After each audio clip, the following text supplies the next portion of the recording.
A última actualización do Sergas cifra os casos activos por COVID en Noia en 73, 4 menos ca onte. Por detrás de Ribeira é xa o segundo municipio da zona con maior número de positivos, superando incluso a Boiro. Como sabedes, seguimos en nivel máximo, inda que hoxe a incidencia é un pouquiño máis baixa, baixamos 4 casos con respecto a onte. O alto número de contagios preocupa especialmente o equipo de goberno, que xa lle remitiu unha solicitude á Consellería de Sanidade para a realización dun cribado, masivo ou por sectores, da que aínda non se recibiu resposta. Por parte do Concello xa foi solicitado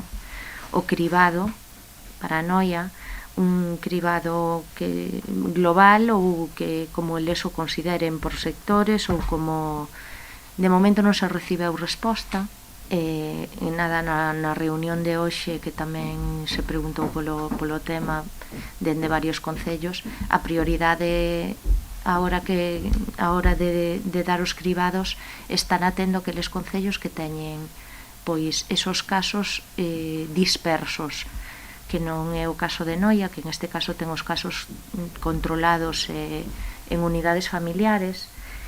que afectan maioritariamente a unidades familiares, e a preferencia está pois precisamente nos concellos como Outes, que estén